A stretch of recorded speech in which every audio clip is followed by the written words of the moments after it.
Good evening. Special എഡിഷനിൽ ആദ്യം പ്രധാന വാർത്തകൾ. കസ്തൂരിരംഗൻ കമ്മിറ്റി റിപ്പോർട്ട് നടപ്പിലാക്കാനുള്ള വിജ്ഞാപനം കേന്ദ്ര വനം പരിസ്ഥിതി മന്ത്രാലയം പിൻവലിച്ചു. റിപ്പോർട്ട് തത്വത്തിൽ അംഗീകരിച്ച് നടപ്പിലാക്കാൻ 2013 നവംബർ 16 ഇറക്കിയ വിജ്ഞാപനമാണ് പിൻവലിച്ചത്.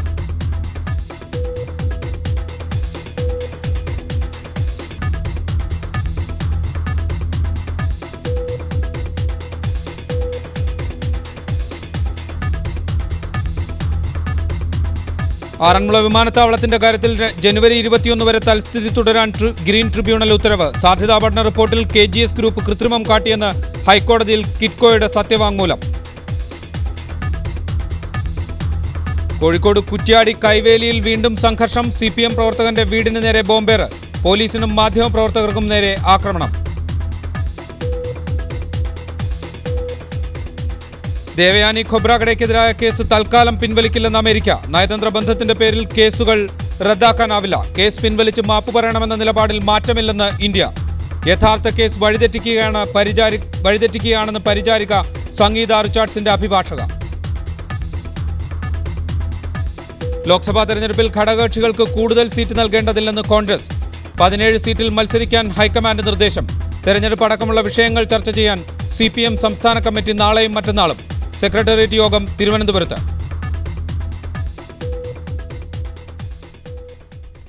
കസ്തൂരിരംഗൻ കമ്മിറ്റി റിപ്പോർട്ട് നടപ്പിലാക്കാനുള്ള വിജ്ഞാപനം കേന്ദ്ര വനം പരിസ്ഥിതി മന്ത്രാലയം പിൻവലിച്ചു. റിപ്പോർട്ട് തത്വത്തിൽ അംഗീകരിച്ച് നടപ്പിലാക്കാൻ 2013 നവംബർ 16 ഇറക്കിയ വിജ്ഞാപനമാണ് പിൻവലിച്ചത്. അതേസമയം റിപ്പോർട്ടിലെ ശുപാർശകൾ നടപ്പിലാക്കുന്നതുമായി മുന്നോട്ടു പോകും. ഇപ്പോഴത്തേത് താൽക്കാലിക നടപടി മാത്രമാണെന്നും വിജ്ഞാപനത്തിൽ പറയുന്നു. നവംബർ 16 കസ്തൂരിരംഗൻ കമ്മിറ്റി റിപ്പോർട്ട് തത്വത്തിൽ അംഗീകരിച്ച് കേന്ദ്ര വനം പരിസ്ഥിതി മന്ത്രാലയം വിജ്ഞാപനം പുറപ്പെടുവിച്ചത്. എന്നാൽ ഈ വിജ്ഞാപനം പിൻവലിച്ചതായി പുതിയ വിജ്ഞാപനത്തിലൂടെ വനം പരിസ്ഥിതി മന്ത്രാലയം അറിയിച്ചു. അതേസമയം ഇതൊരു താൽക്കാലിക പിന്മാറ്റമാണെന്നും റിപ്പോർട്ടിലെ ശുപാർശകൾ നടപ്പിലാക്കുന്നതിനുള്ള നടപടികളുമായി മുന്നോട്ടു പോകുമെന്നും പുതിയ വിജ്ഞാപനത്തിൽ പറയുന്നു. ശുപാർശകൾ സമയബന്ധിതമായി നടപ്പിലാക്കുന്നതിന് മേൽനോട്ടം വഹിക്കാൻ ഉന്നതതല കമ്മിറ്റിയെ നിയോഗിക്കും. അതേസമയം പശ്ചിമഘട്ടത്തിലെ പരിസ്ഥിതി ദുർബല പ്രദേശത്തിന്റെ അതിർത്തി പുനർനിർണ്ണയിക്കുമെന്ന് വിജ്ഞാപനത്തിൽ പറയുന്നുണ്ട്. അന്തിമ നിർണയം നടത്തുന്നതിന് മുമ്പ് സംസ്ഥാന സർക്കാരുകൾ, രാഷ്ട്രീയ പാർട്ടികൾ, സംഘടനകൾ, പ്രദേശങ്ങളിൽ താമസിക്കുന്നവർ തുടങ്ങിയവരുടെ അഭിപ്രായങ്ങളും നിർദ്ദേശങ്ങളും കേൾക്കും. ഇതിനുശേഷമേ പരിസ്ഥിതി ദുർബല പ്രദേശങ്ങളുടെ അതിർത്തി നിശ്ചയിച്ചുള്ള അന്തിമ പ്രഖ്യാപനം ഉണ്ടാകൂ.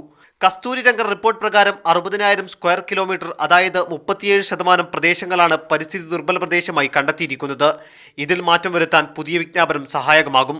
പരിസ്ഥിതി ദുർബല പ്രദേശങ്ങളിൽ ഇപ്പോൾ താമസിക്കുന്നവർക്കോ ഭൂമി കൈവശം വെക്കുന്നവർക്കോ നിയന്ത്രണങ്ങൾ ഉണ്ടാകില്ല.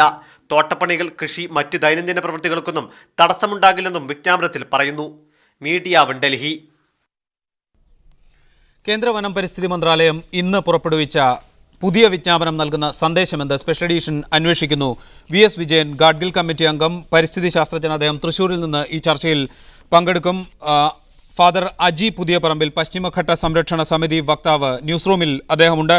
ഒപ്പം CPM നേതാവ് MV Jayarajan, TN Prathapan MLA, PC George, PT Thomas, Idukki MP, ഇവരെയും ടെലിഫോൺ ലൈനിൽ പ്രതീക്ഷിക്കുന്നു. ആദ്യം VS വിജയൻ, ഇന്ന് കേന്ദ്ര സർക്കാർ പുറപ്പെടുവിച്ചിരിക്കുന്ന ഈ വിജ്ഞാപനം നേരത്തെ പുറപ്പെടുവിച്ച വിജ്ഞാപനത്തിൽ നിന്ന് എന്തെങ്കിലും മാറ്റം ഉണ്ടാക്കുന്നുണ്ടോ?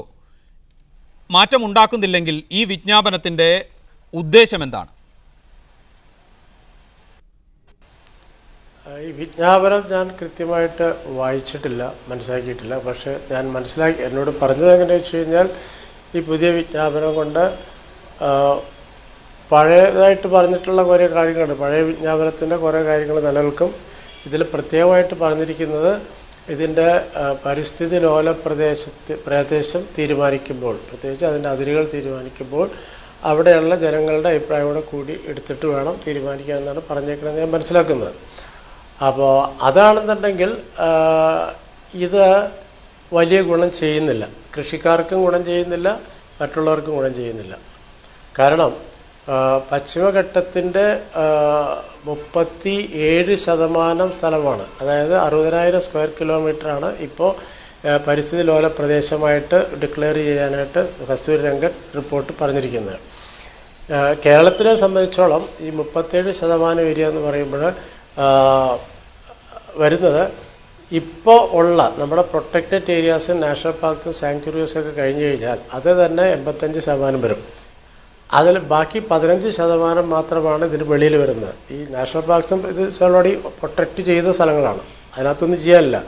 15% പുറത്തു വരുന്നത്. ഈ 15% ഏരിയയിലാണ് 121 ഗ്രാമങ്ങളുള്ള വില്ലേജസ് ഉള്ളത്. അപ്പോൾ ആ വില്ലേജസുകളും കൂടെ പുറത്താക്കണമെന്നാണ് ഇപ്പോൾ ഉള്ള എല്ലാവരും ആവശ്യപ്പെടുന്നത്. അതാണ് മുഖ്യമന്ത്രി വരെ അങ്ങനെ പറയണ്ടായി. അപ്പോൾ ഈ വിജ്ഞാപനം കൊണ്ട് വരാൻ പോകുന്നതെന്ന് വെച്ച് കഴിഞ്ഞാൽ ഈ വില്ലേജുകളെ പുറത്താക്കും, ഇപ്പോൾ ഉള്ള ഗ്രാമങ്ങളുടെ പുറത്താക്കും. അപ്പോൾ ഇഫക്റ്റിൽ വരുമ്പോൾ ഇതുകൊണ്ട് പ്രകൃതി സംരക്ഷണത്തിനോ അവിടുത്തെ സുസ്ഥിര വികസനത്തിനോ യാതൊരു പ്രാധാന്യമില്ല, ഒന്നും നടക്കാൻ പോകുന്നില്ല.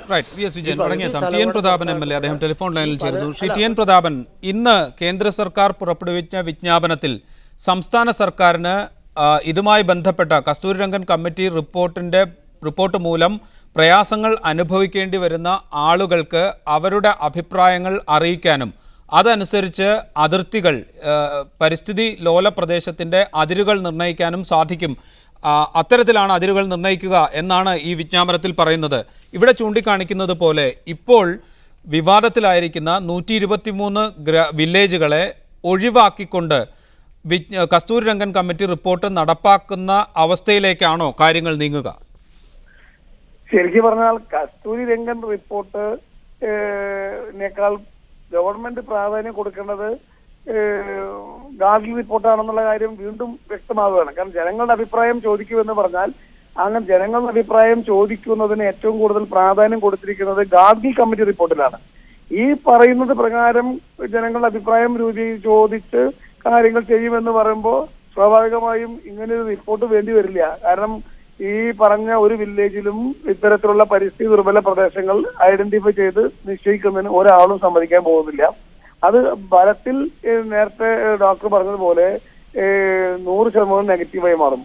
മറിച്ച് ജനങ്ങൾക്ക് ഗുണമുണ്ടാകണമെങ്കിലും കൃഷിക്കാർക്ക് ഗുണമുണ്ടാകണമെങ്കിലും കസ്തൂരിരംഗൻ റിപ്പോർട്ട് വന്നതിന് ശേഷം വ്യാപകമായി ഈ മലയോര പ്രദേശത്തെ പശ്ചിമഘട്ട പ്രാന്തപ്രദേശത്തെ ജനങ്ങളിൽ ഉണ്ടായ പരിഭ്രാന്തിയും അസ്വസ്ഥതയും അത് മാറ്റിയെടുക്കണമെങ്കിൽ, അത് ശരിയാകണമെങ്കിൽ ഏറ്റവും പ്രാധാന്യത്തോടു കൂടി വേണ്ടത് അവർക്ക് അഭിപ്രായം പറയാൻ വേണ്ടിയിട്ടുള്ള അവരുമായി ആശയവിനിമയം ചെയ്യുന്ന വില്ലേജും പഞ്ചായത്തുകളും ചേർന്ന് അവിടെ നിന്നും ഒരു നിർദ്ദേശം വന്ന് അത് പരിശോധിച്ച് അതിന്റെ അടിസ്ഥാനത്തിൽ പരിസ്ഥിതി ദുർബല പ്രദേശങ്ങൾ നിശ്ചയിക്കുകയും അവിടെ എന്ത് വേണം എന്ത് വേണ്ട, എവിടം വരെ ആകാം എവിടം വരെ ആവണ്ട എന്നുള്ളത് ജനങ്ങൾക്ക് വിട്ടുകൊടുക്കുന്ന ഒരു സംവിധാനം ശാശ്വതമാകുമ്പോഴാണ് ജനങ്ങൾക്ക് ഗുണമുണ്ടാവുക, കൃഷിക്കാർക്ക് ഗുണമുണ്ടാവുക, ഇപ്പോഴുള്ള ആശങ്കകൾ മാറുക. അതോടൊപ്പം തന്നെ ടി എൻ പ്രതാപൻ, താങ്കൾ സൂചിപ്പിക്കുന്നത് ഇപ്പോൾ കേന്ദ്ര സർക്കാർ പുറപ്പെടുവിച്ചിരിക്കുന്ന വിജ്ഞാപനം കർഷകർക്കും ഗുണകരമാകാനിടയില്ല, പരിസ്ഥിതി സംരക്ഷണത്തിനും ഗുണകരമാകാനിടയില്ല എന്നാണ്. ഇപ്പോൾ ഈ പറഞ്ഞ് കേൾക്കുന്ന അതിന്റെ വിശദാംശങ്ങൾ മുഴുവൻ ഈ നെറ്റിൽ നിന്നും കൂടി എടുത്ത് നമുക്ക് നോക്കുമ്പോഴേക്കും നാളെ മാധ്യമങ്ങളിൽ വരുമ്പോഴാണ് കുറച്ചുകൂടി ബോധ്യമാവുക. ഇപ്പോൾ നമുക്ക് ഒരു ഫസ്റ്റ് ഇൻഫർമേഷൻ എന്ന രീതിയിൽ ഉണ്ടാകുന്ന ഒരു ഇംപ്രഷൻ ഇത് ബലത്തിൽ പശ്ചിമഘട്ടത്തിന്റെ സംരക്ഷണത്തിനും പരിപൂർണ ഗുണമുണ്ടാകാനിടയില്ല. ജനങ്ങൾ ആഗ്രഹിക്കുന്നത് പോലെ അവർക്ക് ഗുണമുണ്ടാകാനിടയുണ്ടോ എന്ന് സംശയമുണ്ട്. അതിനാൽ ഇതൊരു താൽക്കാലികമായ ഒരു ആശ്വാസം എന്ന നിലയിൽ ഒരു നീട്ടിക്കൊടുക്കൽ പ്രക്രിയ എന്ന് വേണമെങ്കിൽ നമുക്ക് വ്യാഖ്യാനിക്കാം. ശ്രീ ടി എൻ പ്രതാപൻ, താൽക്കാലികമായ ആശ്വാസം എന്ന് താങ്കൾ ഉദ്ദേശിക്കുന്നത് ലോക്സഭാ തെരഞ്ഞെടുപ്പ് വരാനിരിക്കുന്നു അതിൽ വരെയുള്ള ഒരു ആശ്വാസം എന്നാണോ? എന്ന രീതിയിലല്ല. കാരണം ഇതിനകത്ത് ആശങ്കയുള്ള ജനവിഭാഗങ്ങളുടെ പ്രശ്നങ്ങൾ കേന്ദ്ര ഗവൺമെന്റിന്റെ ശ്രദ്ധയിൽ കേരളം ഉൾപ്പെടെയുള്ള സംസ്ഥാനങ്ങളും പിന്നെ ജനപ്രതിനിധികളും ഒക്കെ പെടുത്തിയിട്ടുണ്ട്. അതിന്റെ പശ്ചാത്തലത്തിൽ ഇത് നമുക്ക് എടുത്താൽ മതി. ആ ഒരു സെൻസിലാണ് ഇതിനെ ഇപ്പോൾ എടുക്കുന്നത്. മടങ്ങി വരാം താങ്കളിലേക്ക്. ദയവായി ടെലിഫോൺ ലൈനിൽ തുടരണം എന്ന് അപേക്ഷിക്കുന്നു. അജീബ് പുതിയ പറമ്പിൽ, ഫാദർ, ഇന്ന് പുറപ്പെടുവിച്ചിരിക്കുന്ന വിജ്ഞാപനത്തോടെ നേരത്തെ പശ്ചിമഘട്ട സംരക്ഷണ സമിതിയും കസ്തൂരിരംഗൻ കമ്മിറ്റി റിപ്പോർട്ടിനെതിരെ സമരത്തിലുണ്ടായിരുന്ന സംഘടനകളും ഉയർത്തിയിരുന്ന ആശങ്കകൾ പരിഹരിക്കപ്പെടുന്നുണ്ടോ? ഇന്ന് ഈ റിപ്പോർട്ട് ഇന്ന് പത്രമാധ്യമങ്ങൾ മുഴുവൻ റിപ്പോർട്ട് ചെയ്യുന്നത് കസ്തൂരിരംഗൻ റിപ്പോർട്ട് തന്നെ പിൻവലിച്ചു എന്നുള്ള രീതിയിലാണ്. ഇത് 4ാമത്തെ ഓഫീസ് മെമ്മോറാണ്ടമാണ്. ആദ്യത്തെ 19 ഒക്ടോബറിൽ ഇറക്കി, പിന്നെ നവംബർ 13 ഇറക്കി, നവംബർ 16 ഇറക്കി. ഇത് 4ാമത്തെ ഓഫീസ് മെമ്മോറാണ്ടമാണ്. ഈ ഓഫീസ് മെമ്മോറാണ്ടത്തിൽ എന്താണ് പുതിയതായിട്ടുള്ളത് എന്നാണ് നമ്മൾ നോക്കേണ്ടത്. യഥാർത്ഥത്തിൽ ഇതിനകത്ത് 2 കാര്യങ്ങൾ മാത്രമേ പുതിയതായിട്ടുള്ളൂ. മറ്റെല്ലാ കാര്യങ്ങളും പഴയ അതിൻ്റെ ഒരു ആവർത്തനം മാത്രമാണ്. എന്താണ് രണ്ടാമതായിട്ട് പുതിയതായിട്ടുള്ളത്? ഒന്ന്, ഫിസിക്കൽ വെരിഫിക്കേഷൻ നടത്തണം. ഫിസിക്കൽ വെരിഫിക്കേഷൻ നടത്തിയതിന് ശേഷം മാത്രമേ ഒരു ഫൈനൽ ഡ്രാഫ്റ്റ് ഉണ്ടാക്കാൻ പാടുള്ളൂ. അത് ഒരു പക്ഷേ പശ്ചിമഘട്ട ജനസംരക്ഷണ സമിതിയും എല്ലാ മലയോര മേഖലയിലുള്ള മനുഷ്യരും ആവശ്യപ്പെട്ടിരുന്നൊരു കാര്യമാണ്. തീർച്ചയായിട്ടും അതൊരു നല്ലൊരു കാര്യം തന്നെയാണ്. കസ്തൂരിരംഗൻ റിപ്പോർട്ട് ഉണ്ടാക്കിയത് തന്നെ അദ്ദേഹം സർവേ നടത്തിയാണ്, റിമോട്ട് സെൻസിങ് സർവേ നടത്തിയാണ്. അത് തീർത്തും നീതിരഹിതമാണ് എന്നെല്ലാവരും ആവശ്യപ്പെട്ടിരുന്നു. ഫിസിക്കൽ വെരിഫിക്കേഷൻ നടത്തുക നല്ല കാര്യമാണ്. രണ്ടാമതായിട്ട് ഇതിനകത്ത് സൂചിപ്പിച്ചിരിക്കുന്നത് കേരള ഗവൺമെൻറ്റിനും സ്റ്റേക്ക് ഹോൾഡേഴ്സിനും പരാതിക്കാർക്കും പറയാനുള്ളൊരു അവസരമുണ്ട്. പക്ഷേ അതൊരു പുതിയ കാര്യമല്ല. 16-ാം തീയതി ഇറക്കിയിരിക്കുന്ന ഓഫീസ് മെമ്മോറാണ്ടത്തിലും ഈ കാര്യം തന്നെ സൂചിപ്പിക്കുന്നു. ചുരുക്കത്തിൽ ഇപ്പോൾ ഉയർന്നിരിക്കുന്ന ആശങ്കകളൊന്നും പരിഹരിക്കാൻ പര്യാപ്തമല്ല പുതിയ വിജ്ഞാപനം. പുതിയ വിജ്ഞാപനം യഥാർത്ഥത്തിൽ ഒരു കണ്ണിൽ പൊടിയിടുന്ന ഒരു കാര്യമാണെന്ന് പറയേണ്ടി വരും. എങ്കിലും അതിൻ്റെ അകത്ത് ഒരു ചെറിയ നല്ല കാര്യമുണ്ട്, അത് നമുക്ക് അവഗണിക്കാൻ പറ്റില്ല. അതായത് ഫിസിക്കൽ വെരിഫിക്കേഷൻ നടത്തേണ്ടതാണ്. അതുപോലെ തന്നെ ഫൈനൽ ഡ്രാഫ്റ്റ് ഇറക്കുന്നതിന് മുമ്പ് ഇതും കൂടി പരിഗണിച്ചതിന് ശേഷവും സ്റ്റേറ്റ് ഗവൺമെൻറ്റുകളുടെ അഭിപ്രായം കൂടി സ്വീകരിച്ചതിന് ശേഷമേ. ഈ പുതിയ വിജ്ഞാപനത്തിൽ ministry of forest and environment കൃത്യമായി പറയുന്നുണ്ട്, പരിസ്ഥിതി ലോല പ്രദേശമായി നോട്ടിഫൈ ചെയ്യുന്ന മേഖലകളിലെ ഭൂവിനിയോഗത്തിന്, അവിടുത്തെ കൃഷിക്ക്, തോട്ടവിളയ്ക്ക്, സാധാരണ ജീവിതക്രമത്തെ ബാധിക്കുന്ന പ്രവർത്തനങ്ങൾക്ക് ഒന്നും തന്നെ ഒരു തടസ്സവും ഉണ്ടാകില്ല എന്ന് വളരെ വ്യക്തമായി ഈ നോട്ടിഫിക്കേഷനിൽ പറഞ്ഞിട്ടുണ്ട്. ഈ നോട്ടിഫിക്കേഷൻ ഇറക്കിയ ഡോക്ടർ അമിത് ലാവ് അല്ലെങ്കിൽ ആ നോട്ടിഫിക്കേഷൻ ഇറക്കിയ ആ ഡിപ്പാർട്ട്മെൻ്റ് ഉള്ളവർ അതീവ ബുദ്ധിമാന്മാരാണ്. എങ്ങനെ ജനങ്ങളെ തെറ്റിദ്ധരിപ്പിക്കാമെന്ന് അവർക്ക് കൃത്യമായിട്ട് അറിയാം. ഇതിൻ്റെ അകത്ത് പറഞ്ഞിരിക്കുന്ന കാര്യം തന്നെ ഈ റിപ്പോർട്ട് വായിച്ചു നോക്കുന്നത് മനസ്സിലാക്കാൻ സാധിക്കുന്ന കാര്യം, ഈ പറഞ്ഞിരിക്കുന്ന അവിടെ തന്നെ സൂചിപ്പിച്ചിട്ടുണ്ട്. ഈ പറഞ്ഞ കാര്യങ്ങൾ പാരഗ്രാഫ് 2-ലെ സബ്സെക്ഷൻ 7 അനുസരിച്ചായിരിക്കും നടപ്പിൽ വരുന്നത്. പക്ഷേ അത് പാരഗ്രാഫ് 2-ലെ സബ്സെക്ഷനിൽ പറയുന്നത് ഖനനം, ക്വാറിയിങ്, റെഡ് സോണിൽ പെടുന്ന മറ്റ് വൻകിട വ്യവസായങ്ങൾ ഇവയെ ഒഴിവാക്കണമെന്നാണ്. സാധാരണ കാർഷിക വൃത്തിയെയോ കർഷകരെയോ ഭൂവിനിയോഗത്തെയോ ഒന്നും ബാധിക്കുന്നതല്ല. തെറ്റിദ്ധാരണയാണത്. അതോടൊപ്പം തന്നെ തൊട്ട് താഴത്തെ 8 കൂടി വായിക്കുമ്പോൾ മാത്രമേ നമുക്കത് പൂർണ്ണമായിട്ട് മനസ്സിലാവുള്ളൂ. തൊട്ട് മുകളിൽ പറഞ്ഞിരിക്കുന്ന റെഡ് കാറ്റഗറി ഇൻഡസ്ട്രീസ് ഒന്നും പാടില്ല. അതിൻ്റെ തൊട്ട് താഴെ പറഞ്ഞിരിക്കുന്ന 8-ാമത്തെ കാര്യം കൂടി വായിക്കുമ്പോൾ മനസ്സിലാക്കും, ESIയിൽ പെടാത്ത സ്ഥലത്ത് പോലും എന്തെങ്കിലും തരത്തിലുള്ള ഈ മുകളിൽ പറഞ്ഞിരിക്കുന്നതിന് പുറമേയുള്ള എന്തെങ്കിലും കാര്യം ചെയ്യുന്നതിന് പോലും എന്തു വേണം? EIA വേണം. ഇക്കോളജിക്കൽ ഇമ്പാക്ട് അസസ്മെന്റ് നടത്തിയിരിക്കണം. അതുപോലെ തന്നെ ഇതിന് കൃത്യമായിട്ടുള്ള എൻവയോൺമെന്റൽ ക്ലിയറൻസ് പദ്ധതികൾക്ക് നിലവിൽ തന്നെ പാരിസ്ഥിതിക ആഘാത പഠനം നിർബന്ധമാണ്. അതെ. അപ്പോൾ പിന്നെ ഈ ഒരു വ്യവസ്ഥ ഇതിൽ ഉൾക്കൊള്ളിച്ചു എന്നത് വലിയ കാര്യമായി തെറ്റിദ്ധരിക്കരുത്. ഇവിടെ സൂചിപ്പിച്ചിരിക്കുന്നത് ഇതിനു പുറമേ, അതായത് ഇവിടെ ഇപ്പോൾ 20,000 സ്ക്വയർ ഫീറ്റിന്റെ ഒരു കെട്ടിടമൊന്നും അല്ലെ സ്ക്വയർ മീറ്ററിന്റെ കെട്ടിടമൊന്നും ഒരു കർഷകന് വേണ്ട. അത് വേറൊരു വിഷയമാണ്. പക്ഷേ അവിടെ നമുക്ക് 20 സ്ക്വയർ മീറ്ററിൻ്റെ ആണെങ്കിൽ ഒരു കെട്ടിടം ഉണ്ടാക്കണമെങ്കിലും അതുപോലെ തന്നെ മറ്റെന്ത് കാര്യം ചെയ്യണമെങ്കിലും EIA നിർബന്ധമായിട്ട് വരും. അത് ഇവിടെ തന്നെ സൂചനയുണ്ട്.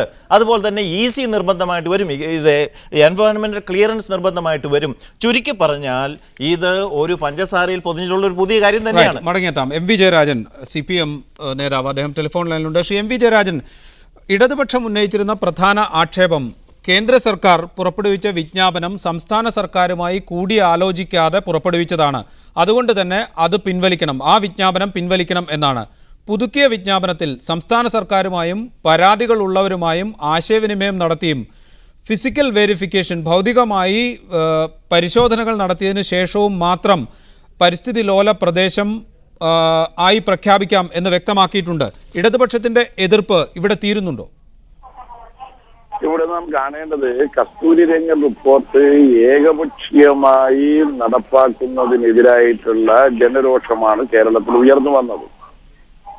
എന്ന് പറഞ്ഞാൽ നവംബർ 13 ഇറക്കിയ വിജ്ഞാപനവും അതിനു മുമ്പ് ഇറക്കിയിട്ടുള്ള ഓഫീസ് മെമ്മോറാണ്ടവും ഇപ്പോൾ ഇറക്കിയ ഓഫീസ് മെമ്മോറാണ്ടവും ഒക്കെ എടുത്ത് പരിശോധിക്കുമ്പോൾ അതിന്റെ അടിസ്ഥാന പ്രശ്നമാണ് ഏകപക്ഷീയമായി ഇക്കാര്യങ്ങൾ നടപ്പിൽ വരുത്തുന്നതിനെതിരായ ജനകീയ പ്രതിഷേധം. പരിസ്ഥിതിയും സംരക്ഷിക്കണം, കൃഷിക്കാരെയും ജനങ്ങളെയും കൃഷിയെയും സംരക്ഷിക്കണം. ഇതാണ് ഞങ്ങൾ എടുത്തുകൊണ്ടിരിക്കുന്ന നിലപാട്. അങ്ങനെ നടന്ന ജനകീയ സമരത്തിന്റെ ഒരു ഘട്ടത്തിലുള്ള വിജയം എന്ന് വേണമെങ്കിൽ പറയാം. ഇപ്പോൾ താങ്കൾ സൂചിപ്പിച്ചതുപോലെ ഏകപക്ഷീയമായി നടപ്പാക്കുന്ന നടപടി തെറ്റാണ് എന്ന് കേന്ദ്ര സർക്കാർ, വനം പരിസ്ഥിതി മന്ത്രാലയം ഇത്തരം ഒരു പുതിയ വിജ്ഞാപനം ഹരിത ട്രിബ്യൂണലിന്റെ മുമ്പാകെ സമർപ്പിക്കുക വഴി ചെയ്യുന്നത്. അപ്പൊ അതൊരു ജനകീയ സമരത്തിന്റെ വിജയമാണ്. സമരം കൊണ്ട് ഒരു കാര്യവുമില്ല എന്ന് പറയുന്നവർക്ക് ചുട്ട മറുപടി കൂടിയാണ് ഈ കാര്യം. ഇവിടെ പ്രസക്തമായ ഒരു വിഷയം എന്താ? കൃഷിക്കാരും ഉയർത്തുന്ന വിഷയം എന്താ? പരിസ്ഥിതി സംരക്ഷിക്കണ്ട എന്ന് കൃഷിക്കാരും പറയുന്നില്ല. കസ്തൂരിരംഗൻ റിപ്പോർട്ട് തയ്യാറാക്കിയതാവട്ടെ യഥാർത്ഥത്തിൽ ജനങ്ങളെ വിശ്വാസത്തിലെടുക്കാതെയാണ്, ഫിസിക്കൽ വെരിഫിക്കേഷൻ നടത്താതെയാണ്, ജനപ്രതിനിധികളുമായിട്ട് ചർച്ച ചെയ്യാതെയാണ്. സംസ്ഥാന സർക്കാർ ഇക്കാര്യത്തിൽ എടുത്ത നിലപാട് തന്നെ നാം കണക്കിലെടുക്കേണ്ടതുണ്ട്. അവർ ഇത് പഠിക്കാൻ വേണ്ടി ഒരു 3-അംഗ സമിതിയെ നിയോഗിച്ചു. അപ്പോ ഈ പഠനം നടക്കുമ്പോഴാണ് ചില കാര്യങ്ങൾ അറിയുന്നത്. ഇപ്പൊ എനിക്ക് നേരിട്ട് അറിയാവുന്ന ഒരു പഞ്ചായത്ത് പറയാം, അയ്യങ്കുന്ന് പഞ്ചായത്ത്, അവിടെ 22 കോറിയുണ്ട്, അത് ഉൾപ്പെട്ടിട്ടില്ല. തൊട്ടടുത്ത ആറളം ഒരു കോറിയും ഇല്ലാത്തത് ഉൾപ്പെടുന്നു. അപ്പോ ഇപ്പൊ ഇറങ്ങിയ വിജ്ഞാപനം യഥാർത്ഥത്തിൽ തെരഞ്ഞെടുപ്പ് കാലം വരെയാണ് എന്ന രാഷ്ട്രീയ കളി കളിക്കുന്നതിന്റെ ഭാഗമായിട്ടല്ലെങ്കിൽ യഥാർത്ഥത്തിൽ ജനകീയ സമരത്തിന്റെ ഒരു വിജയം തന്നെയാണ്. ഇനി രാഷ്ട്രീയ കളി കളിക്കുകയാണോ? ചുരുക്കത്തിൽ താങ്കൾ സൂചിപ്പിക്കുന്നത് ഏകപക്ഷീയമായി നടപ്പാക്കാനുള്ള ശ്രമത്തിൽ നിന്ന് പിൻവാങ്ങുകയും അയ്യൻകുന്നിന്റെയും ആറളത്തിന്റെയും കാര്യങ്ങൾ പോലെയുള്ള വൈരുദ്ധ്യങ്ങൾ പരിഹരിക്കാൻ സാധിക്കുകയും ചെയ്യും ഈ വിജ്ഞാപനത്തിലൂടെ. അത് പരിഹരിച്ചേ പറ്റൂ. കാരണം നമുക്ക് പരിസ്ഥിതി സംരക്ഷിക്കണം, പശ്ചിമഘട്ട സംരക്ഷിക്കണം എന്ന കാര്യത്തിൽ ഒരു തർക്കവുമില്ല. അപ്പോ ഒരു ഫിസിക്കൽ വെരിഫിക്കേഷൻ അനിവാര്യമാണ്. അപ്പോ എങ്ങനെയാണ് പരിസ്ഥിതിയെ സംരക്ഷിക്കാൻ കഴിയുക? കോറി പ്രവർത്തിക്കുന്നത് മൂലം പരിസ്ഥിതിക്കുണ്ടാകുന്ന ആഘാതം എത്രത്തോളം? അപ്പൊ അത്രത്തോളം കോറിയൊന്നും പ്രവർത്തിക്കാത്ത മേഖലയിൽ എങ്ങനെയാണ് നമുക്ക് കൃഷിയെയും കൃഷിക്കാരെയും സംരക്ഷിക്കാൻ കഴിയുക? ഇത് ഗൗരവമായ ഒരു പുനർവിചിന്തനം വേണ്ട കാര്യമാണ്. അത് തീർച്ചയായും ഉണ്ടാവുക തന്നെയാണ് ചെയ്യുക. റൈറ്റ്. എം വി ജയരാജൻ ദയവായി ടെലിഫോൺ ലൈനിൽ തുടരുക. വി എസ് വിജയനിലേക്ക്. ശ്രീ വി എസ് വിജയൻ, ഇവിടെ പശ്ചിമഘട്ട സംരക്ഷണ സമിതിയുടെ വക്താവ് ഫാദർ അജി പുതിയപറമ്പിൽ ചൂണ്ടിക്കാണിച്ചത് ഫിസിക്കൽ വെരിഫിക്കേഷൻ ഉണ്ടാകും എന്ന ഒരു വ്യവസ്ഥ ഈ പുതിയ വിജ്ഞാപനത്തിൽ ഉണ്ട് എന്നത് പോസിറ്റീവായി കാണുന്നു എന്നാണ്. നേരത്തെ കസ്തൂരിരംഗൻ സാറ്റലൈറ്റ് സർവേ ഉപയോഗിച്ചാണ് ഈ പരിസ്ഥിതി ലോല പ്രദേശങ്ങളെ നിർണ്ണയിച്ചത്. അതുകൊണ്ട് തന്നെ ഒരുപാട് അപാകങ്ങൾ അതിലുണ്ടായിട്ടുണ്ട് എന്ന് അദ്ദേഹം ചൂണ്ടിക്കാണിച്ചിരുന്നു. ഒപ്പം ടി എൻ പ്രതാപൻ ചൂണ്ടിക്കാണിച്ചത് ജനങ്ങളുടെ അഭിപ്രായം അറിയണമെങ്കിൽ അത് മാധവ് ഗാഡ്ഗിൽ കമ്മിറ്റി റിപ്പോർട്ട് നടപ്പാക്കുന്നതായിരിക്കും കൂടുതൽ ഗുണകരം എന്ന് അദ്ദേഹം ചൂണ്ടിക്കാണിക്കുകയുണ്ടായി. രണ്ടാണെങ്കിലും റിപ്പോർട്ട് നടപ്പാക്കുന്നതും പരിസ്ഥിതി സംരക്ഷണത്തിന് ആവശ്യമായ നടപടികൾ സ്വീകരിക്കുന്നതും വൈകിപ്പിക്കാനല്ലേ ഈ നടപടിക്രമങ്ങളും ഈ വിജ്ഞാപനവും കൊണ്ട് സാധ്യമാകുക?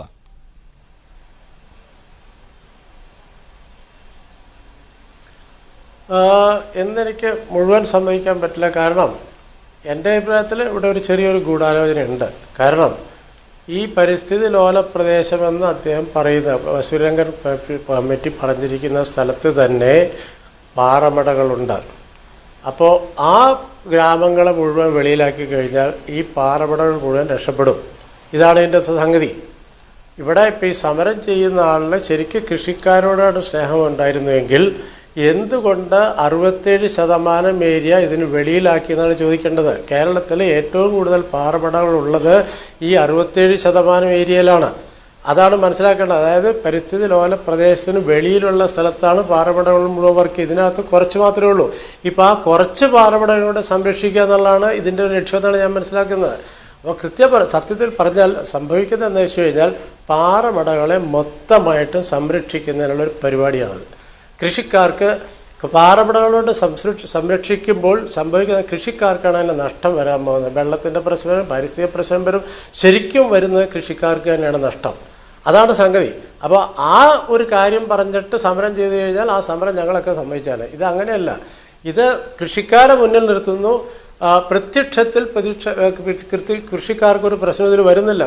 കസ്തൂരിരംഗനും പോലും എഴുതിയിട്ടില്ല കൃഷിക്കാർക്കെതിരായിട്ടൊന്നും. ഗാഡ്ഗിൽ കമ്മിറ്റി പിന്നെ ഒരുപാട് കാര്യങ്ങൾ കൃഷിക്കാർക്ക് വേണ്ടി എഴുതിയിട്ടുണ്ട്. കസ്തൂരിരംഗൻ ഒന്നും പറഞ്ഞിട്ടില്ല.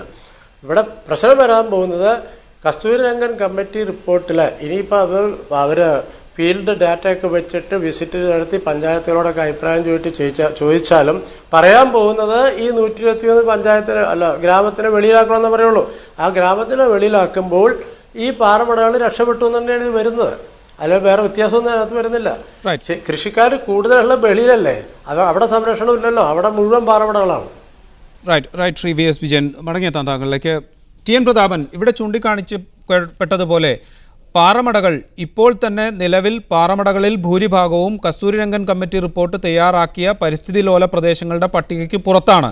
ബാക്കിയുള്ളവയെ കൂടി പുറത്താക്കി സംരക്ഷിക്കാൻ പാകത്തിൽ അവസരമൊരുക്കുന്നതിനുള്ള ഒരു മറയാണ് ഈ വിജ്ഞാപനം എന്ന് താങ്കൾ കരുതുന്നുണ്ടോ? അല്ല, ഇതിനകത്ത് ചിലത് ഒളിഞ്ഞു കിടക്കുന്നുണ്ട് എന്ന് നമ്മൾ ഭയപ്പെടണം. കാരണം ഈ വിജ്ഞാപനം വന്ന് ഫിസിക്കൽ വെരിഫിക്കേഷൻ നടത്തി ഈ 123 വില്ലേജുകളെ പൂർണ്ണമായും കസ്തൂരിരംഗൻ പോർഷനിൽ നിന്നും പുറത്തേക്ക് കൊണ്ടുവന്നാൽ ആർക്കാ അതിന്റെ ഗുണം? കൃഷിക്കാർക്കാണോ? കൃഷിക്കാർക്ക് എന്താ ഗുണം ഉണ്ടാകാൻ പോകുന്നത്? കൃഷിക്കാരെ ബാധിക്കുന്ന ഒന്ന് ഡോക്ടർ വിജയനോട് പറഞ്ഞത് വളരെ 100% ശരിയാണ്. കൃഷിക്കാരെ ബാധിക്കുന്ന, കൃഷിക്കാർക്ക് ദോഷമുണ്ടാക്കുന്ന ഒന്നും പറഞ്ഞിട്ടില്ല. മറിച്ച് പാറമടകൾ പലതും ഇപ്പോഴും ഈ വില്ലേജിനകത്ത് പരിസ്ഥിതി ദുർബല പ്രദേശത്തുണ്ട്. മീഡിയ വൺ ഉൾപ്പെടെ കേരളത്തിലെ മുഴുവൻ മാധ്യമങ്ങളും ഓരോ ദിവസവും കൊണ്ടുവന്ന് കാണിക്കുന്ന, സമൂഹത്തിന് മുന്നിൽ ബോധ്യപ്പെടുത്തി കൊടുക്കുന്ന ഏറ്റവും പ്രധാനപ്പെട്ട സാക്ഷ്യപത്രം എന്താ? ആ സാക്ഷ്യപത്രത്തിൽ ഒരിക്കലും പാറമടകൾ ഉണ്ടാകാൻ പാടില്ലാത്ത ഏറ്റവും ദുർബല പ്രദേശത്തിൽ പോലും വ്യാപകമായി ഇത്തരത്തിൽ പാറമടകൾ ഉണ്ടാകുന്നു, അവർ പ്രവർത്തിക്കുന്നു. അനധികൃത ഇടുക്കിയിൽ കഴിഞ്ഞ ദിവസമാണ് ഇടുക്കിയിൽ ഏലത്തോട്ടം പ്രദേശത്ത് പ്രവർത്തിക്കുന്ന പാറമടകളെ സംബന്ധിച്ച വാർത്താ പ്രചരണ മാധ്യമങ്ങൾ കൊണ്ടുവന്നു. അത് ജില്ലാ ഭരണകൂടം പോലും റവന്യൂ വകുപ്പ് നടത്തിയ പഠനത്തെയും അതിനടിസ്ഥാനത്തിൽ കൊടുത്ത റിപ്പോർട്ടും ഒക്കെ നമ്മളെ പൂർണ്ണമായും അത് ബോധ്യപ്പെടുത്തുന്നുണ്ട്. അപ്പൊ ഇത് ചൂണ്ടിക്കാണിക്കുന്നത് ഇത്തരത്തിൽ ഒരു ഫിസിക്കൽ വെരിഫിക്കേഷൻ നടത്തി വില്ലേജുകളെ പുറത്തേക്ക് കൊണ്ടുവരാൻ അവസരമുണ്ടായാൽ ഇപ്പോൾ മുറവിളി കൂട്ടിക്കൊണ്ടിരിക്കുന്ന, അല്ലെങ്കിൽ മുറവിളി കൂട്ടുന്നതിന് പുറകിൽ പ്രവർത്തിക്കുന്ന ചാലകശക്തിയായ ഈ പാറമട ലോബികൾക്ക് പൂർണ്ണമായും അവർക്ക് ശ്രീ ടി എൻ പ്രതാപൻ, താങ്കൾ സൂചിപ്പിക്കുന്നത് കർഷകരുടെ പേരിൽ കർഷകരെ മറയാക്കി അല്ലെങ്കിൽ കർഷക സംരക്ഷണത്തിന് എന്ന പേരിൽ ഇപ്പോൾ നടക്കുന്ന സമരം, അല്ലെങ്കിൽ ഈ പുതിയ വിജ്ഞാപനത്തിന്റെ അടിസ്ഥാനത്തിൽ തുടരാൻ പോകുന്ന സമരം പാറമടകളെ സംരക്ഷിക്കുന്നതിനാണ് അല്ലെങ്കിൽ ഖനന ലോബിയെ സംരക്ഷിക്കുന്നതിനാണ് എന്നാണ്. തീർച്ചയായും എവിടെയാണ് കർഷകർക്ക് പ്രശ്നം? അത് കസ്തൂരിരംഗൻ റിപ്പോർട്ട് വായിച്ചു നോക്കുമ്പോഴും അതിനേക്കാളും പ്രാധാന്യം മാധവ് ഗാഡ്ഗിൽ റിപ്പോർട്ടാണ്. കസ്തൂരിരംഗൻ റിപ്പോർട്ട് അല്ല ശരിക്കും പ്രധാനമായി എടുക്കുന്നത്. മാധവ് ഗാഡ്ഗിൽ റിപ്പോർട്ട് കൊടുത്തപ്പോൾ ആ റിപ്പോർട്ടിൽ കൃഷിക്കാരെ ബാധിക്കുന്ന പ്രശ്നമുണ്ടെങ്കിൽ അത് പഠിച്ച് റിപ്പോർട്ട് കൊടുക്കാൻ മാത്രമേ കസ്തൂരിരംഗനെ പറഞ്ഞുകൊണ്ട് പറഞ്ഞിട്ടുണ്ടായിട്ടുള്ളൂ. പക്ഷെ മാധവ് ഗാഡ്ഗിൽ റിപ്പോർട്ട് പഠിക്കുന്ന ഏതൊരു കൊച്ചുകുട്ടിക്കും അറിയാം. അതിന് അകത്ത് കൃഷിക്കാർക്ക് കൊടുക്കുന്ന പിന്തുണ, കാലി വളർത്തുന്നവർക്ക് കൊടുക്കുന്ന പിന്തുണ, ഭാവിക്ക് വേണ്ടി കൊടുക്കുന്ന സൂചകങ്ങളെല്ലാം ബോധ്യമുണ്ട്. കസ്തൂരിരംഗൻ റിപ്പോർട്ടിൽ ഒരു സ്ഥലത്തും കൃഷിക്കാരെ അവിടെ നിന്ന് മാറ്റിപ്പായിക്കുന്ന, അവരെ കൃഷിയെ എടുത്തു കളയുന്ന ഒന്നും കസ്തൂരിരംഗൻ റിപ്പോർട്ടിലില്ല. പിന്നെ എന്താണ് പ്രശ്നം? പിന്നെ അവിടെ പ്രശ്നമുണ്ട്. അവിടെ പ്രശ്നമുള്ളത് ഇത്തരത്തിലുള്ള പാറ പൊട്ടിക്കുന്നവർക്കും മടങ്ങിയെത്താം താങ്കളിലേക്ക്. ഫാദർ, ടി എൻ പ്രതാപനും വി എസ് വിജയനും ചൂണ്ടിക്കാണിക്കുന്നത് പോലെ കർഷകരെ സംരക്ഷിക്കാൻ കർഷകദ്രോഹപരമായ യാതൊരു പരാമർശങ്ങളും ഇത്തരം റിപ്പോർട്ടുകളില്ല. ഈ റിപ്പോർട്ടുകൾ കൃത്യമായി പഠിക്കാത്തത് കൊണ്ടാണോ ഇത്രയധികം ആശങ്ക സൃഷ്ടിക്കപ്പെട്ടത്? അല്ലെങ്കിൽ ഇവർ ആരോപിക്കുന്നത് പോലെ പാറമട ലോബികളെ, ഖനന ലോബികളെ, മറ്റ് പരിസ്ഥിതി കയ്യേറി വലിയ വികസന പ്രവർത്തനങ്ങൾ നടപ്പാക്കാൻ ഉദ്ദേശിക്കുന്നവരെ, അവരെ സംരക്ഷിക്കാൻ വേണ്ടിയാണോ ഈ സമരം? ശ്രീ വിജയൻ സാറിനോടും അതുപോലെ തന്നെ ബഹുമാന്യനായ ശ്രീ പ്രതാപൻ MLA യോടും ഞങ്ങൾക്ക് പറയാനുള്ളത്, നിങ്ങൾ കണ്ണടച്ചാൽ നിങ്ങൾക്ക് മാത്രമേ ഇരുട്ടാവുകയുള്ളൂ, മറ്റുള്ളവർക്കൊന്നും ഇരുട്ടാവുകയില്ല. ഇവർ എത്രയോ പ്രാവശ്യമാണ് ആവർത്തിച്ച് പറയുന്നത് കർഷകർക്ക് ബുദ്ധിമുട്ടുണ്ടാവില്ല. എന്നിട്ട് എന്താണ് സംഭവിച്ചത്? ഇവരുടെ ഗവൺമെൻറ് തന്നെ നിയമിച്ച സമിതിയല്ലേ കണ്ടെത്തിയത് ഇത് കർഷകർക്ക് പ്രശ്നമുണ്ട്. അതുപോലെ തന്നെ ഇവിടുത്തെ ജനങ്ങൾ മുഴുവൻ മനസ്സിലാക്കി. അതുപോലെ തന്നെ ഈ റിപ്പോർട്ട് തന്നെ ഒന്ന് ശരിക്കും വായിച്ചാൽ കർഷകർക്ക് പ്രശ്നമുണ്ടെന്ന് മനസ്സിലാവില്ലേ? ഗാഡ്ഗിൽ റിപ്പോർട്ട് എടുത്ത് വായിച്ചു നോക്ക്, കസ്തൂരിരംഗൻ റിപ്പോർട്ട് എടുത്ത് വായിച്ചു നോക്ക്. എന്നിട്ട് വാസ്തവത്തിൽ കർഷകർക്ക് എന്ത് പ്രശ്നമാണ് ഉണ്ടാകുന്നത്? എത്രയോ പ്രാവശ്യം ആവർത്തിച്ചു. ഇത് വീണ്ടും ആവർത്തിക്കുക. പാറമടകൾക്ക് വേണ്ടി ഞങ്ങൾ സംസാരിക്കുന്നു. യഥാർത്ഥത്തിൽ ഇപ്പോൾ തന്നെ പ്രവർത്തിക്കുന്ന പല പാറമടകളും ഇല്ലീഗലാണ്. ഭൂരിഭാഗം പാറകൾ ഇല്ലീഗലാണ്. അതിന് നിർത്തലാക്കുവാനായിട്ട് ഇനിയൊരു പുതിയ റിപ്പോർട്ടിൻ്റെ ആവശ്യമുണ്ട്. ഞാൻ 1-2 കാര്യങ്ങൾ സൂചിപ്പിക്കാം. അതായത് നമുക്ക് കർഷകർക്ക് ബുദ്ധിമുട്ടില്ല എങ്കിൽ ഇത്രയും കർഷകർ തെരുവിലിറങ്ങുമോ? ഞങ്ങളൊക്കെ ബുദ്ധിയില്ലാത്തവരാണെന്നാണ് വിചാരിക്കുന്നത്. അപ്പോൾ ഇവർ വീണ്ടും ആവർത്തിക്കുന്നു. എന്നിട്ട് ശരിക്കും സത്യത്തെ അവർ വല്ലാതെ അങ്ങോട്ട്, അതായത് ഗീബൽസിയൻ തന്ത്രമാണ്. ആവർത്തിച്ച് പറയും. ഒരു നോണ തന്നെ ആവർത്തിച്ച് പറയുക. ഈ വിജ്ഞാപനത്തിൽ തന്നെ ഏതെങ്കിലും കാർഷിക വൃത്തിക്ക് തടസ്സമുണ്ട് എന്ന് പറയുന്നില്ല, ഭൂവിനിയോഗത്തിന് തടസ്സമുണ്ട് എന്ന് പറയുന്നില്ല, സാധാരണ നിലയ്ക്കുള്ള പ്രവർത്തനങ്ങൾക്ക് ഒന്നും തന്നെ തടസ്സമില്ല എന്ന് ഈ വിജ്ഞാപനത്തിൽ വളരെ കൃത്യമായി എഴുതിയിട്ടുണ്ട്. ഇത് വൃത്തിയായി ജനങ്ങളെ പറഞ്ഞ് മനസ്സിലാക്കാത്തത് കൊണ്ടല്ലേ ഈ ആശങ്ക സൃഷ്ടിക്കപ്പെടുന്നത്? ഒരിക്കലുമല്ല. നമ്മളിവിടെ മനസ്സിലാക്കേണ്ടത് ഇതിനെ സംബന്ധിക്കുന്ന രണ്ട് പ്രധാനപ്പെട്ട റിപ്പോർട്ടുകളുണ്ട്. പ്രൊഫസർ മാധവ് ഗാഡ്ഗിൽ റിപ്പോർട്ടും അതുപോലെ തന്നെ ഡോക്ടർ കസ്തൂരിരംഗൻ റിപ്പോർട്ടും. ആ റിപ്പോർട്ടിനെ സംബന്ധിക്കുന്ന ചെറിയൊരു വിജ്ഞാപനം മാത്രമാണിത്. അതുപോലെ തന്നെ ഇതിനകത്ത് സൂചിപ്പിച്ചിട്ടുണ്ട് HLWG റിപ്പോർട്ട് നടപ്പിലാക്കുന്നതിന് വേണ്ടി ഒരു കമ്മിറ്റിയെ നിയമിക്കാൻ പോവുകയാണ്. ഇതാ ഇതിൻ്റെ അകത്തുണ്ട്. അപ്പോൾ ഇത് നിയമിച്ച് കഴിയുമ്പോൾ തന്നെ എന്താ സംഭവിക്കുക എന്ന് പറഞ്ഞാൽ, ഒറ്റ വാക്കിൽ പറഞ്ഞാൽ, ഇനിയിപ്പോൾ ഓരോ പ്രാവശ്യം ഇത് ആവർത്തിച്ച് പറഞ്ഞാൽ എന്താ കർഷകർക്ക് ബുദ്ധിമുട്ടെന്നുള്ളത്, ഈ റിപ്പോർട്ട് അതേപടി നടപ്പിലാക്കി കഴിഞ്ഞാൽ സംഭവിക്കാൻ പോകുന്നത് ഒരു 10 വർഷത്തിനുള്ളിൽ ഈ കർഷകർ മുഴുവൻ അവിടുന്ന് കുടിയിറങ്ങേണ്ടി വരും. ഒരു പക്ഷേ ഈ റിപ്പോർട്ടിൽ ഒരിടത്തും രേഖപ്പെടുത്തിയിട്ടില്ല കർഷകരെ കുടിയിറക്കുമെന്ന്, ഒരിക്കലും രേഖപ്പെടുത്തിയിട്ടില്ല. പക്ഷേ ഈ പറഞ്ഞ കാര്യങ്ങൾ ഈ റിപ്പോർട്ട് തന്നെ നമ്മൾ വായിച്ചാൽ, ഈ MO തന്നെ വായിച്ചു കഴിഞ്ഞാൽ, ഓഫീസ് മെമ്മോറാണ്ടം തന്നെ വായിച്ചാൽ നമുക്ക് മനസ്സിലാകും ഈ എൻവയോൺമെന്റ് ക്ലിയറൻസ് വേണം. തീർത്തോട്ടെ, എൻവയോൺമെന്റ് ക്ലിയറൻസ് വേണം. ഓരോ കാര്യത്തിനും കർഷകനെ ബുദ്ധിമുട്ടിച്ച് അവനെ അവിടെ നിന്ന് പുകച്ച് പുറത്തിയടിക്കാനുള്ള കാര്യങ്ങളാണ് അതിൻ്റെ അകത്തിരിക്കുന്നത്. അത് കർഷകന് മനസ്സിലായി, ഈ കേരളത്തിലെ ഒരുപാട് ജനങ്ങൾക്ക് മനസ്സിലായി, മാധ്യമങ്ങൾക്ക് ഇപ്പോൾ മനസ്സിലായി, അതുപോലെ തന്നെ ഗവൺമെന്റിന് മനസ്സിലായിരിക്കുകയാണ്. എന്നിട്ട് കർഷകർ ഇത് തെറ്റിദ്ധരിക്കപ്പെടുന്നു എന്നൊക്കെ പറഞ്ഞു കഴിഞ്ഞാൽ യഥാർത്ഥത്തിൽ ഇത് വിഡ്ഢികളുടെ ലോകത്താണ് നമ്മൾ ജീവിക്കുന്നത്. ചുരുക്കത്തിൽ ഈ പുതിയ വിജ്ഞാപനത്തിന്റെ അടിസ്ഥാനത്തിലാണെങ്കിലും സമരപാതയിൽ നിന്ന് പിന്മാറാൻ പശ്ചിമഘട്ട സംരക്ഷണ സമിതിക്കോ ഈ റിപ്പോർട്ടുകളെ എതിർക്കുന്ന സംഘടനകൾക്കോ സാധിക്കില്ല. അവർ സമരം ശക്തമായി ഒരിക്കലും പറ്റത്തില്ല. കാരണം എന്താണെന്ന് ചോദിച്ചാൽ ഈ റിപ്പോർട്ടിൽ പുതിയതായിട്ട് ഒന്നുമില്ല. ആകെ ആശ്വസിക്കാൻ വകയുള്ളത് ഫിസിക്കൽ വെരിഫിക്കേഷൻ നടത്തണം. അത് ആദ്യമേ തന്നെ ഞങ്ങൾ ആവശ്യപ്പെട്ടിരുന്നതാണ്. കാരണം എന്താണെന്ന് ചോദിച്ചു കഴിഞ്ഞാൽ പ്രൊഫസർ മാധവ് ഗാഡ്ഗിലും അതുപോലെ തന്നെ ഡോക്ടർ കസ്തൂരിരംഗനും ഭൂപടത്തെ ഉപയോഗിച്ചും സാറ്റലൈറ്റിനെ ഉപയോഗിച്ചുമാണ് ഇത് അവർ ESA മാർക്ക് ചെയ്തത്. അല്ലാതെ ജനങ്ങളുമായിട്ട് സംബന്ധിച്ചല്ല. ഇത് തൊട്ട് മുമ്പ് സംസാരിച്ചപ്പോൾ തന്നെ വിജയൻ സാറും പറയുകയുണ്ടായി, മാധവ് ഗാഡ്ഗിൽ പറയുന്നു ഇത് ഗ്രാമസഭകൾക്ക് തീരുമാനിക്കാം. തികച്ചും തെറ്റാണത്. എന്താണെന്ന് ചോദിച്ചു കഴിഞ്ഞാൽ ഇദ്ദേഹം തന്നെ പറയുന്നുണ്ട്, പ്രൊഫസർ മാധവ് ഗാഡ്ഗിൽ റിപ്പോർട്ടിൽ പറയുന്നുണ്ട്, ഈ ഗ്രാമസഭകളുമായിട്ട് ഞങ്ങൾക്ക് പോയി ചർച്ച ചെയ്യാൻ സമയമില്ലാത്തത് കൊണ്ട് ഞങ്ങളിത് അങ്ങ് പഠിച്ചിട്ട് ESA ഞങ്ങൾ അങ്ങോട്ട് പ്രഖ്യാപിക്കുന്നു. അതിനുശേഷം ESA പ്രഖ്യാപിച്ചു കഴിഞ്ഞാൽ ഒരു 2 വർഷത്തിനുള്ളിൽ ഒരു മാസ്റ്റർ പ്ലാൻ സബ്മിറ്റ് ചെയ്യണം. ഈ മാസ്റ്റർ പ്ലാൻ അനുസരിച്ച് മാത്രമേ ഗ്രാമസഭകൾക്ക് എന്തെങ്കിലും തീരുമാനിക്കാൻ പറ്റുകയുള്ളൂ. ESA ആയിട്ട് ഒരു സ്ഥലത്തെ, അല്ലെങ്കിൽ ഈ ഇക്കോളജിക്കലി സെൻസിറ്റീവ് സോൺ ആയിട്ട് ഒരു സ്ഥലത്തെ പ്രഖ്യാപിച്ചു കഴിഞ്ഞാൽ അവിടെ എൻവയറമെന്റൽ പ്രൊട്ടക്ഷൻ ആക്ട് 1986ഉം അതുപോലെ തന്നെ പിന്നീട് വനാവകാശ നിയമവും വന നിയമവും അതുപോലെ തന്നെ നിരവധി പരിസ്ഥിതി നിയമങ്ങളും അവിടെ പ്രാബല്യത്തിലാകും. വിജയൻ, ഇവിടെ ചൂണ്ടിക്കാണിക്കപ്പെടുന്ന കാര്യം 10 വർഷം കൊണ്ട് കർഷകരാകെ കുടിയൊഴിയേണ്ടി വരും, ഈ പ്രദേശങ്ങളിൽ ഉള്ളവരാകെ കുടിയൊഴിയേണ്ടി വരും എന്ന ആശങ്കയാണ്. ആ ആശങ്ക തന്നെയാണ് ഈ കഴിഞ്ഞ കാലങ്ങളിൽ ഒക്കെ ഉൽപ്പാദിപ്പിക്കപ്പെട്ടതും പ്രചരിപ്പിക്കപ്പെട്ടതും. അതിൻ്റെ അടിസ്ഥാനം ഇപ്പോഴും നിലനിൽക്കുന്നു ഈ പുതിയ വിജ്ഞാപനത്തിനും എന്നാണ് ചൂണ്ടിക്കാണിക്കപ്പെടുന്നത്. അല്ല, ആ ഒരു കാര്യത്തിൽ ഞാൻ ബഹുമാനപ്പെട്ട ഫാദർ പറഞ്ഞോട് പുള്ളി എഗ്രി ചെയ്യണം. അങ്ങേയറ്റം അത് സമ്മതിക്കുന്നു. കാരണം 10 വർഷത്തിനകം കസ്തൂരിരംഗൻ കമ്മിറ്റി റിപ്പോർട്ട് നമ്മൾ സ്വീകരിച്ച് നടപ്പാക്കുകയാണെങ്കിൽ 10 വർഷത്തിനകം അവിടെ നിന്ന് കൃഷിക്കാരെ ഇറങ്ങിപ്പോരേണ്ടി വരും. കാരണം കൃഷി ചെയ്യാൻ പറ്റാത്തൊരു സാഹചര്യം ഈ പാറമടക്കാരും എല്ലാവരും കൂടി ഉണ്ടാക്കും അവിടെ. കാരണം പാറമടകൾ ഇത്ര അനുവദിച്ചു കഴിഞ്ഞാൽ കൃഷി ചെയ്യാൻ പറ്റില്ല. അവിടെ വെള്ളത്തിൻ്റെ പ്രശ്നം വരും, പരിസ്ഥിതി ആകെ നാശവും, കൃഷിക്കാരവിടെ നിന്ന് പോരേണ്ടി വരും എന്നുള്ള യാതൊരു സംശയമില്ലാത്ത കാര്യമാണ്. അത് അദ്ദേഹം പറഞ്ഞ കറക്റ്റ് തന്നെയാണ്. പക്ഷെ ഇവിടെ അദ്ദേഹം പറയേണ്ടത് എല്ലാത്തിനും EA വേണം. അപ്പോൾ കൃഷിക്കാർക്ക് ബുദ്ധിമുട്ട്. കൃഷിക്കാർക്ക് EAയുടെ പ്രശ്നം വരുന്നില്ല. EA പറഞ്ഞിരിക്കുന്നത്, അത് കസ്തൂരിരംഗൻ പറഞ്ഞിരിക്കുന്നത്, ഞങ്ങളും പറഞ്ഞിട്ടുണ്ട് EA വേണം. ഞങ്ങൾ പറഞ്ഞിരിക്കുന്നത് ഞങ്ങൾ വിനോദസഞ്ചാരം വേണ്ടാമെന്ന് പറഞ്ഞിട്ടില്ല, പക്ഷേ EA നടത്തണം, കുടിവെള്ളത്തിന് പ്രാധാന്യം കൊടുത്തിട്ടുള്ള EA നടത്തണമെന്നാണ് നമ്മൾ പറഞ്ഞിരിക്കുന്നത്, ഗാഡ്ഗിൽ കമ്മിറ്റി പറഞ്ഞിരിക്കുന്നത്. കസ്തൂരിരംഗൻ കമ്മിറ്റി 2,10,000 സ്ക്വയർ ഫീറ്റ് വരെയുള്ള ബിൽഡിങ്ങുകളാകാമെന്ന് പറഞ്ഞിട്ടുണ്ട്. അത് ആർക്കും വീടിന് വേണ്ടിയിട്ടല്ല, അത് എന്തായാലും വിനോദസഞ്ചാരത്തിന് വേണ്ടിയിട്ടാണ്. അവ വരുമ്പോൾ ആർക്കാണ് കൂടുതൽ പ്രശ്നം വരാൻ പോകുന്നത്? അവിടെ ഉള്ള കർഷകർക്കും ആണ് ഏറ്റവും വലിയ പ്രശ്നം വരാൻ പോകുന്നത്. അതുകൊണ്ട് യാതൊരു സംശയമില്ലാത്ത കാര്യമാണ്, കസ്തൂരിരംഗൻ കമ്മിറ്റി റിപ്പോർട്ട് നടപ്പിലാക്കിയാൽ കൃഷിക്കാരവിടെ നിന്ന് ഇറങ്ങി പോരേണ്ടി വരുന്നുള്ള യാതൊരു സംശയമില്ല.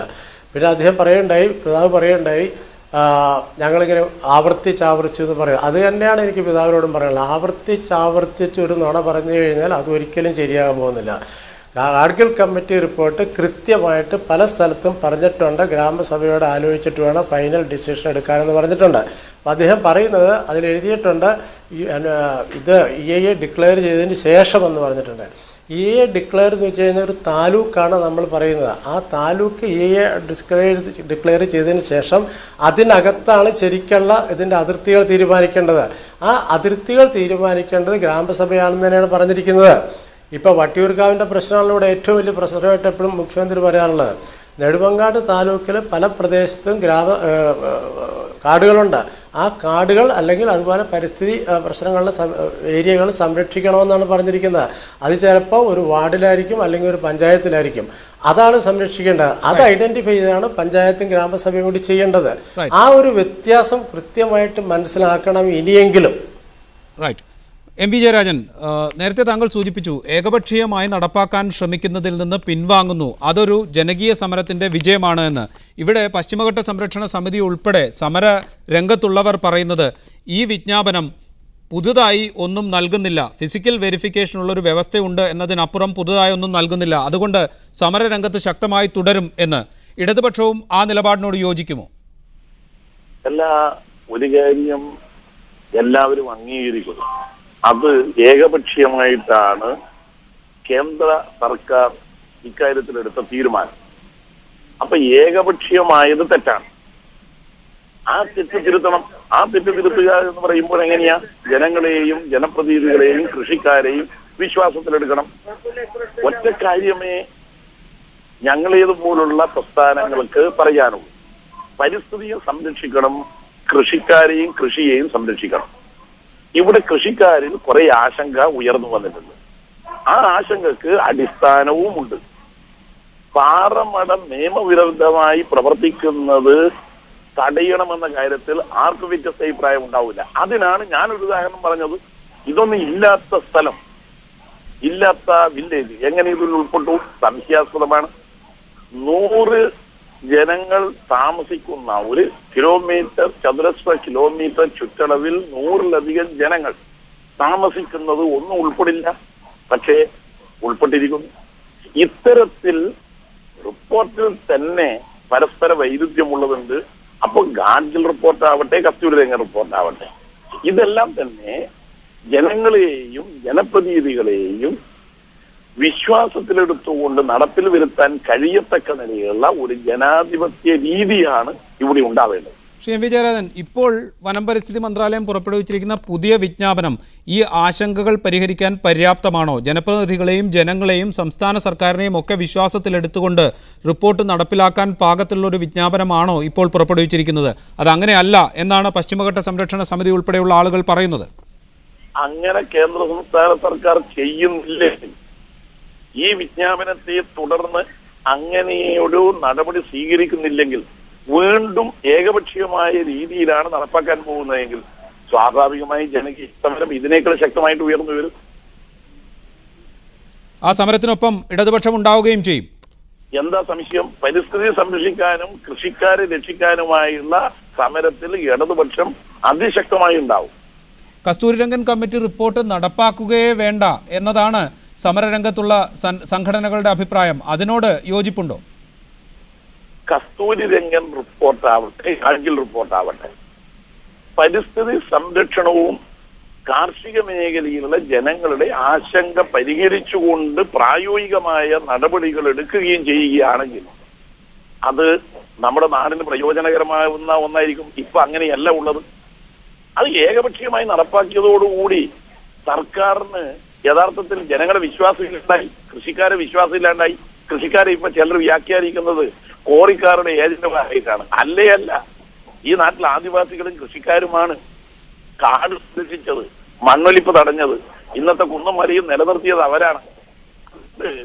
കൃഷിക്കാരിയൊക്കെ ഏതോ പാറമടക്കാരുടെ ഏജന്റുമാരാണ് എന്ന് പറയാനേ പാടില്ല. Right Shri M V Jayarajan, വളരെയധികം നന്ദി ഞങ്ങളോട് സഹകരിച്ചതിന്. ഫാദർ, ഇവിടെ ഇടതുപക്ഷം ചൂണ്ടിക്കാണിക്കുന്നത് പരിസ്ഥിതി സംരക്ഷിക്കപ്പെടണം, ഒപ്പം കർഷകരുടെ പ്രശ്നങ്ങളും അഭിമുഖീകരിക്കപ്പെടണം. അത്തരം ഒരു സമവാക്യമാണോ പശ്ചിമഘട്ട സംരക്ഷണ സമിതി മുന്നോട്ട് വയ്ക്കുന്നത്, അതോ കസ്തൂരിരംഗൻ കമ്മിറ്റി റിപ്പോർട്ട് പാടെ നിരാകരിക്കണം എന്നതാണോ? നമ്മൾ മനസ്സിലാക്കേണ്ടത് യഥാർത്ഥത്തിൽ ഈ പ്രദേശത്തെ പരിസ്ഥിതി ഇത്രയും കാലം സംരക്ഷിച്ചതാരാണ്? കർഷകരാണ്. ആദ്യം പാറമടകൾക്കെതിരെ സമരം ചെയ്യുന്നവരാണ്, പരിസ്ഥിതിവാദികളല്ല. അവർ പത്രവാർത്തകൾ ഇറക്കുകയുള്ളൂ. ഓരോ പാറമടകൾക്ക് മുന്നിൽ പോയി ആദ്യം സമരം ചെയ്യുന്നത് ആ പ്രദേശത്തെ കർഷകരാണ്. നമ്മളൊരു കാര്യം കൂടി മനസ്സിലാക്കേണ്ടതുണ്ട്, മലയോര പ്രദേശത്തുള്ള എല്ലാവരും കർഷകരല്ല. നമ്മൾ അവിടെ ചെറുകിട ബിസിനസ് ചെയ്യുന്നവരുണ്ട്, പ്രൊഫഷണൽസ് ഉണ്ട്, എല്ലാ വിഭാഗം ആളുകളും ഉള്ള ഓട്ടോ തൊഴിലാളികളുണ്ട്, എല്ലാവരും ഉള്ളൊരു പ്രദേശമാണ്.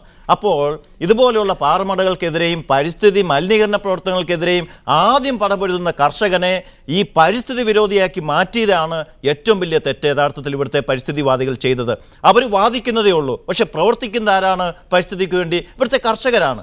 അപ്പോൾ ഈ പ്രദേശത്ത് നിന്ന് ഈ കർഷകരെയൊക്കെ കുടിയൊഴിപ്പിക്കപ്പെട്ടാൽ യഥാർത്ഥത്തിൽ ഈ പാറമട ലോബികളും അതുപോലെ തന്നെ മറ്റു മാഫിയകളും ഈ പ്രദേശം മുഴുവൻ കൈയടക്കും. ഇപ്പോൾ തന്നെ കാണുന്നില്ലേ, കടുവ സെൻസസിന് പോയ ഉദ്യോഗസ്ഥർ തിരിച്ചു പോകുന്നു. എന്താ അവിടെ പ്രശ്നം? അവിടെ മാവോവാദികളുണ്ട്, മറ്റ് പ്രശ്നക്കാരുണ്ട്, അവിടെ വെടിവെക്കുന്നു. ആ പ്രദേശം അവരുടെ കയ്യിൽപ്പെടുകയാണ്. അപ്പോൾ ഈ പ്രദേശം മുഴുവനും ഇന്നും പച്ചപ്പ് നിറഞ്ഞതായി നിൽക്കുന്നത്, അതായത് നമ്മുടെ കേരളത്തിൻ്റെ 60% സ്ഥലവും ട്രീ കവർ ഉള്ളതാണ്. ഈ ട്രീ കവർ ഉണ്ടാവുന്ന കാരണം എന്താണ്? കർഷകരുള്ളത് കൊണ്ടാണ്. അതിലെ കസ്തൂരംഗനെ തെറ്റുപറ്റിയത്. അദ്ദേഹം സാറ്റലൈറ്റിൽ നിന്ന് വീക്ഷിച്ചപ്പോൾ ഈ പ്രദേശം മുഴുവനും ഒരുപോലെ തോന്നി.